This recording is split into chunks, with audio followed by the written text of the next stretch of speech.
Hello friends, அஸ்ஸலாமு அலைக்கும் and வணக்கம். Welcome to Yas cooking channel. இன்றைக்கி என்ன வீடியோ பார்க்க போகிறோம் அப்படின்னா, நல்ல ஒரு சாஃப்டான ஸ்பாஞ்சியான இட்லி ரெசிபி தான் பார்க்க போகிறோம். கொஞ்சம் வித்தியாசமாக ஒரு பொருள் சேர்த்து மாவு அரைச்சிருக்கேன். அது என்னன்னு சொல்லிட்டு லாஸ்ட் வரைக்கும் ஸ்கிப் பண்ணாமல் பாருங்கள், அப்போ தான் புரியும்.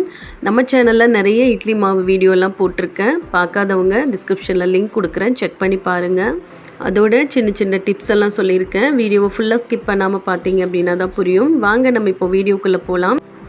நீங்கள் இப்போ தான் ஃபஸ்ட்டாக நம்ம சேனல் பார்க்குறீங்க அப்படின்னா சப்ஸ்கிரைப் பண்ணிக்கோங்க. கூடவே பெல் சிம்பிள் கிளிக் பண்ணி ஆல் ஆப்ஷன் கொடுத்துக்கோங்க.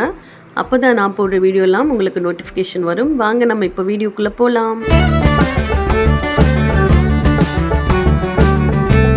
இட்லி மாவு அரைக்கிறதுக்காக நான் ஃபஸ்ட்டு எடுத்துருக்க பொருள் ரேஷன் புழுங்கல் அரிசி. ரேஷன் புழுங்கல் அரிசி 2.5 பங்கு அளவில் எடுத்துக்கலாம்.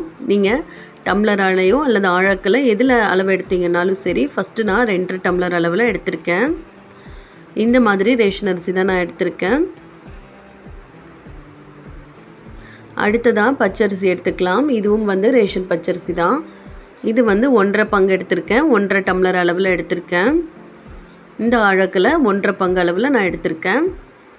ரேஷன் புழுங்கல் அரிசி 2.5 பங்கு அளவு, பச்சரிசி 1.5 பங்கு அளவில் நான் எடுத்திருக்கேன். அதோட இதுக்கு தேவையான அளவு வெந்தயம் எடுத்துக்கலாம். வெந்தயமோட அளவு 1 டேபிள் ஸ்பூன் அளவில் எடுத்துக்கோங்க. 1 டேபிள் ஸ்பூன் ஃபுல்லாக எடுத்துக்கலாம்.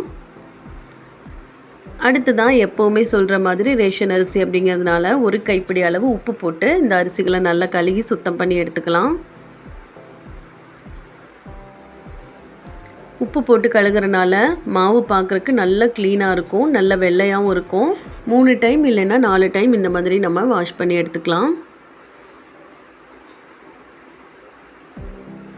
நல்லா சுத்தமாக கழுகி எடுத்துக்கலாம்.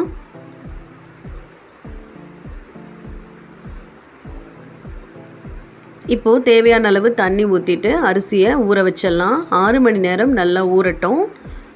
நிறைய தண்ணி ஊற்றி நான் ஊற வச்சுருக்கேன். இதை மூடி போட்டு மூடி வச்சிடலாம். அடுத்ததாக இந்த அரிசிக்கு தேவையான அளவு உளுந்து இதில் பாதி அளவு நான் எடுத்திருக்கேன். பாருங்கள், பெரிய பாத்திரத்தில் எடுத்துக்கணும். எப்போவுமே உளுந்து பெரிய பாத்திரத்தில் தான் ஊற போடணும். அப்போ தான் நல்லா நம்மளுக்கு பூ மாதிரி மலர்ந்து ஊறி வரும். இதை ஒரு 2 வாஷ் பண்ணிவிட்டு இப்போ நான் தண்ணி ஊற்றி வச்சிட்றேன். அரிசி 6 மணி நேரம் ஊறினதுக்கப்புறம் தான் நான் இப்போ தண்ணி ஊற்றிட்டுருக்கேன். அடுத்ததாக நமக்கு உளுந்து நல்லா ஊறிடுச்சு பாருங்கள். ஒரு 2லேருந்து 2.5 மணி நேரம் அளவில் ஊறினா போதும். இந்த அளவுக்கு நல்ல பூ மாதிரி மலர்ந்து ஊறி வந்துருச்சு. அரிசியுமே பாருங்கள் நல்லா ஊறிடுச்சு. அரிசி 8 மணி நேரம் ஊறியிருக்கு. இதை மாவு அரைச்சிக்கலாம். இதில் தண்ணியெலாம் வடிச்சிட்டு அரிசி உளுந்து பருப்பு எல்லாமே ஒன்றா கலந்து தான் மாவு அரைக்க போகிறோம். கூடவே ஒரு பொருள் சேர்த்திருக்கேன். அது நான் இப்போ தான் ஃபஸ்ட் டைமாக நான் சேர்த்து மாவு அரைச்சிருக்கேன். இது வரைக்கும் நான் அதை சேர்த்து மாவு அரைச்சதே கிடையாதுங்க. எல்லோரும் சொல்கிறாங்களே அப்படிங்கிறதுக்காக இந்த பொருள் நான் சேர்த்திட்டு மாவு அரைச்சிருக்கேன். அது என்னன்னு பார்த்தீங்கன்னா சாப்பாடு தான். நல்ல ஃப்ரெஷ்ஷான சாப்பாடு, பழைய சாப்பாடெல்லாம் இல்லை. 1 கப் ஃபுல்லாக எடுத்து மாவு அரைக்கிறப்போ போட்டுக்கலாம். லாஸ்ட்டாக அரிசி உளுந்தெல்லாம் ஊறினதுக்கப்புறம் கடைசியாக 1 கப் அளவில் சாப்பாடு எடுத்திருக்கேன். இது பழைய சாப்பாடு இல்லை, ஃப்ரெஷ்ஷான சாப்பாடு தான் நான் எடுத்திருக்கேன். ஏன்னா மாவு வாரக்கணக்கில் நம்ம வச்சு சாப்பிட்றதுனால பழைய சாப்பாடெல்லாம் எடுத்தோம் அப்படின்னா ஸ்மெல் வந்துடும். அதுக்காக நல்லா ஃப்ரெஷ்ஷான சாப்பாடு எடுத்து இந்த மாதிரி ஈவனாக நல்லா கலந்துட்டு மாவு அரைச்சிட்டு நான் உங்களுக்கு காமிக்கிறேன். பாருங்கள், இப்போ நல்லா மாவு அரைச்சிட்டு வந்தாச்சு. நல்ல ஒரு ஒயிட்டாக இருக்குது பாருங்கள். அரைச்சிட்டு வந்த இந்த மாவை நல்லா கலந்துக்கலாம். அரிசி மாவு உளுந்து மாவு எல்லாமே கலந்துக்கிற மாதிரி ஈவனாக நல்லா கலந்து எடுத்துக்க போகிறேன். கைகளாலேயோ கரண்டியாலேயோ நல்லா இந்த மாதிரி கலந்து எடுத்துட்டோம் அப்படின்னா மாவு புளிக்கிறதுக்கு கரெக்டாக இருக்கும். மாவு அரைக்கிறப்போ நம்ம ரொம்ப நைஸாக அரைக்கவே கூடாது. கொஞ்சமாக கொரகொரப்பாக இருக்கிற மாதிரி மாவு அரைச்சோம் அப்படின்னா இட்லி தோசை எல்லாமே சூப்பராக வரும். ரொம்ப நைஸாக அரைச்சிட்டோம் அப்படின்னா இட்லி களி மாதிரி ஆயிரும். அதனால் அந்த மாதிரி அரைக்காமல் கொஞ்சம் கொரகொரப்பாக இருக்க மாதிரி மாவு அரைச்சிக்கணும். இப்போ 2 பாத்திரத்தில் நான் எடுத்திருக்கேன். இதை 2மே நான் வெளியில் தான் வச்சு புளிக்க வைக்க போகிறேன். கொஞ்ச நேரம் வெளியில் வச்சுட்டு அப்புறமா தூக்கி உள்ளே வச்சிடலாம். ஏன்னா ரொம்ப புளிச்சிரும் வெயில் டைம் அப்படிங்கிறதுனால. பாருங்கள், இந்த மாதிரி 2 பாத்திரத்தில் மாவு எடுத்திருக்கேன். 1 ஃப்ரிட்ஜில் வைக்கிறதுக்காக, 1 இட்லி செய்கிறதுக்காக. இப்போது மாவு பாருங்கள் இந்த அளவுக்கு நல்லா புளிச்சு பொங்கி வந்திருக்கு. எப்பவுமே வந்து மாவை நம்ம ஊற்றி வைக்கும்போது அளவான பாத்திரத்தில் ஊற்றி வைக்காமல் கொஞ்சம் பெரிய பாத்திரத்தில் ஊற்றி வச்சோம் அப்படின்னா பொங்கி வெளியில் வராமல் இருக்கிறது தடுக்கலாம். இல்லை அப்படின்னா பொங்கி வெளியிலலாம் வந்து கீழெல்லாம் கொட்டிடும் மாவு. அப்போ அதெல்லாம் நம்ம க்ளீன் பண்ணிகிட்ருக்கிறது பெரிய ஒரு தலைவலியான விஷயமா மாறிடும். இப்போ மாவில் கொஞ்சமாக உப்பு சேர்த்திக்கலாம். உப்பு மட்டும்தான் நான் எப்போவுமே சேர்த்திக்குவேன், சோடா உப்பெல்லாம் சேர்க்குறதே இல்லை. உப்பு சேர்த்திட்டு இப்போது இட்லி சுட ஸ்டார்ட் பண்ணிடலாம். கொஞ்சமாக தண்ணி சேர்த்திருக்கேன்.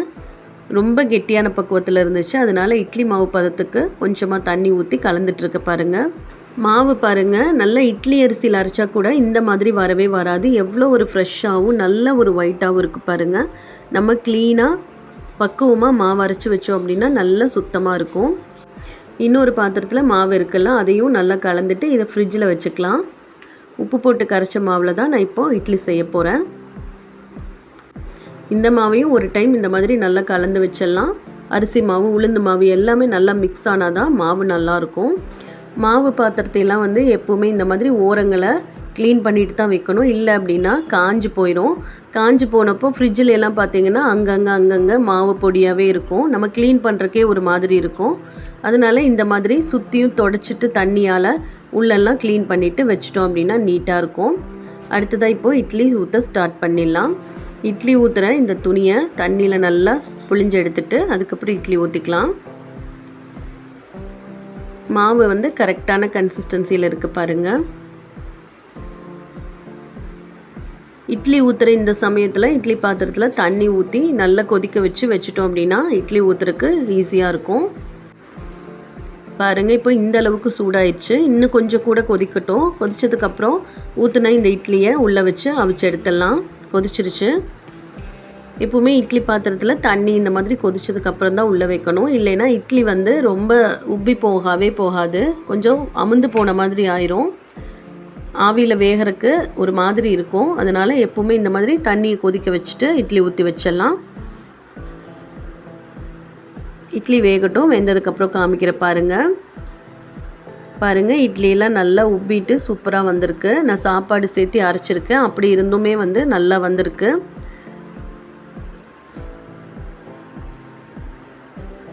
சாப்பாடு சேர்த்து அரைக்கலைனாலுமே ரொம்ப சூப்பராக வரும்.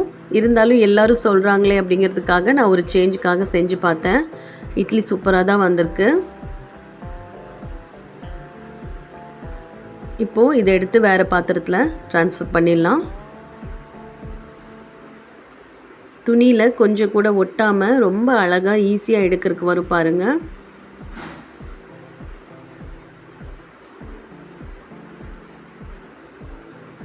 பாருங்கள் எவ்வளோ சூப்பராக இட்லி எடுக்கிறதுக்கு வருது.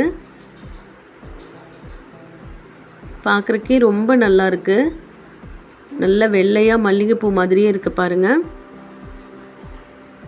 இதே மாதிரி கரெக்டான அளவுகளோட மாவு அரைச்சி பாருங்கள். சின்ன சின்ன டிப்ஸ் எல்லாம் ஃபாலோ பண்ணணும் அப்படின்னா இட்லி தோசை சூப்பராக வரும்.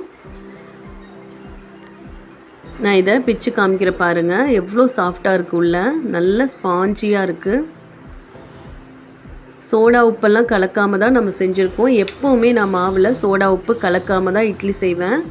பார்த்திங்கன்னா சூப்பராக இருக்கும். தோசையுமே வந்து நல்ல ஒரு பேப்பர் ரோஸ்ட் மாதிரி வரும். கண்டிப்பாக ட்ரை பண்ணி பாருங்கள். இந்த டிப்ஸை எல்லாம் ஃபாலோ பண்ணி நீங்களும் மாவு அரைச்சி பாருங்கள். கண்டிப்பாக இட்லி தோசை பணியாரம் எல்லாமே சூப்பராக வரும். இந்த வீடியோ யூஸ்ஃபுல்லாக இருந்துச்சுன்னு நினச்சிங்கன்னா மற்றவங்களுக்கும் ஷேர் பண்ணி விடுங்க. வீடியோ பிடிச்சிருந்தால் லைக் பண்ணுங்கள். நம்ம சேனலை சப்ஸ்கிரைப் பண்ணி சப்போர்ட் பண்ணுங்கள். Thank you.